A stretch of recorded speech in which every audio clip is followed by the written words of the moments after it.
assombrados, eu sou a Ana Paula e vou contar um relato para vocês. A senhora que nos observa.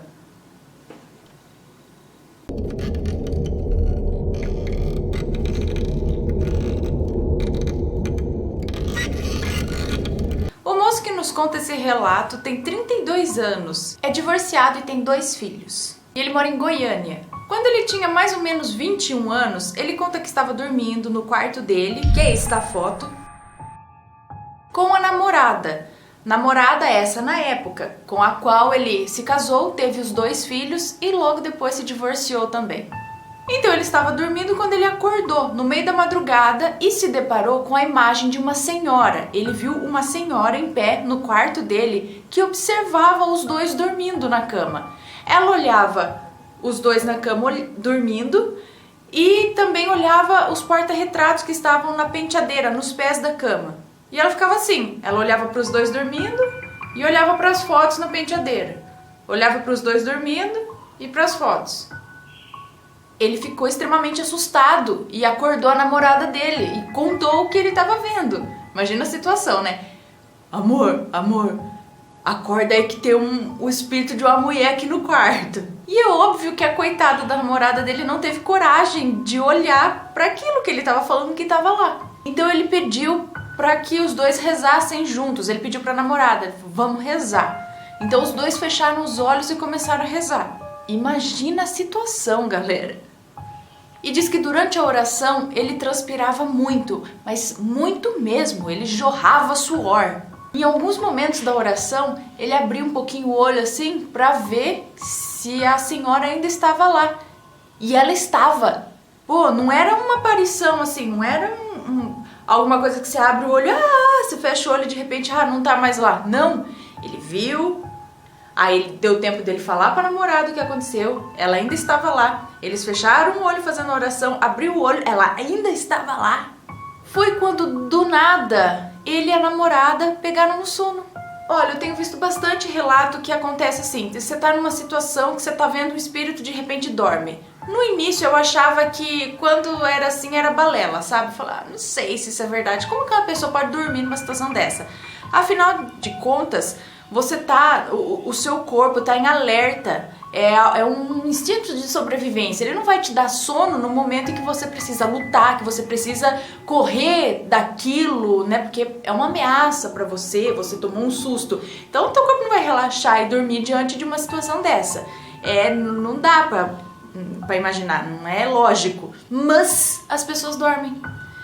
Então é algo, esse sono, eu acho que é algo induzido pelo espírito, pela própria entidade que tá ali no teu quarto. Ele te induz, tipo, dorme, sabe? Tipo Fábio Puentes. E aí você cai no sono mesmo sem querer. Vários relatos nesse sentido. Vocês que acompanham os relatos aí direto vão lembrar também. Voltando. Então eles pegaram no sono. Simples assim. Nem eles sabem explicar como pegaram no sono numa situação dessa. Então, no dia seguinte, assim que amanheceu, a primeira coisa que a namorada falou pra ele foi que ela teve um sonho. E ele falou pra ela, querida, sinto lhe informar, mas não foi um sonho. Isso aconteceu sim essa noite. Passaram-se alguns anos e o filho mais velho dele já tinha nascido. Então eles se mudaram para um apartamento, porque nessa antiga casa era a casa dos pais dele. Então numa certa noite o filho dele começou a chorar, de madrugada. E quando ele foi levantar para pegar o menino, que estava no carrinho, o filho dele estava dormindo no carrinho ao lado da cama. Quando ele foi levantar para acudir o bebê e pegar, ele viu que a madrinha da esposa dele, na época, né, da ex-esposa hoje, mas a madrinha dela estava ali cuidando do neném. Ele, beleza, fechou o olho e voltou a dormir. No dia seguinte, ele contou esse acontecido aí para a esposa dele, mas aí que veio o espanto. Na hora que aconteceu aquilo, ele se esqueceu completamente que, primeiro, eles estavam sozinhos, porque agora eles moravam num apartamento, só os 2. Antes eles moravam na casa dos pais e tal, tinha o pai, mãe, mas agora eles estavam sozinhos no apartamento. E outro detalhe, a madrinha da esposa dele morava a quilômetros de distância deles. E aí? Não, a madrinha dela não está morta. Ela só mora muito longe. Então, o que ele viu? Por que ele viu a madrinha dela ali em pé do lado cuidando, sendo que ela está viva? E na outra ocasião ele viu uma senhora. Ele não diz aqui, ele não reconheceu essa senhora. Ele diz uma senhora que estava aos pés da cama observando os dois. Tem alguma ligação? Essas duas senhoras? A madrinha da ex-esposa dele e essa outra senhora? Ele deixa uma observação aqui, diz que a mãe da ex-esposa dele faleceu quando ela tinha 11 anos. Quando a ex-esposa dele tinha 11 anos de idade e ela faleceu de câncer, uns 50 e poucos anos. Bom, mas acredito eu que se fosse a mãe dela que estava ali nos pés da cama, ela não quis olhar tudo, um dia ou outro acho que ele ia saber se é a mãe dela por foto, né? Será que ela não tinha nenhuma foto da mãe dela para falar, não, foi essa senhora que eu vi ou tal? E o espírito da madrinha? Espírito. Ela estava viva. Espírito de pessoa viva. Existe isso também. Tem uns lances desses. Visitas de pessoas que estão vivas. Espíritos de não sei. Será que a madrinha dela estava tão preocupada em uma viagem astral, num sonho? Ela foi até lá cuidar da criança? Ou será que o espírito dessa senhora, para não assustá-los, apareceu como uma pessoa conhecida para eles? São dúvidas, são mistérios que eu não sei responder e muita gente também não sabe. E que se quem souber aí, escreve nos comentários. Eu tenho uma dica de livro para vocês.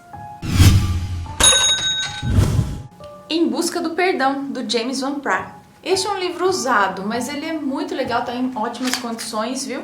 E esse livro diz aqui que tem o objetivo de desenvolver em nós algo que todos nós nascemos com a capacidade de ter, mas com o dia a dia, com a dureza da vida e tudo mais, a gente perdeu isso, que é a capacidade de perdoar. O dom de perdoar, de ter compaixão e de tratar a si e aos outros com amor. Pois é, um livro muito bonito, de palavras bonitas e muito bom para o nosso espírito. À venda lá na loja sobrenatural.com.br. Já sabe, se gostaram desse relato, deixa o joinha aí embaixo, se inscreve no canal se ainda não é inscrito, segue a gente no Instagram, no Snapchat, no Twitter, no Facebook. Se quiser enviar alguma coisa pra gente, o endereço da caixa postal está aí embaixo. E se quiser ser o nosso patrão, nós temos um Patreon. Um beijo pra vocês e até o próximo relato. Tchau!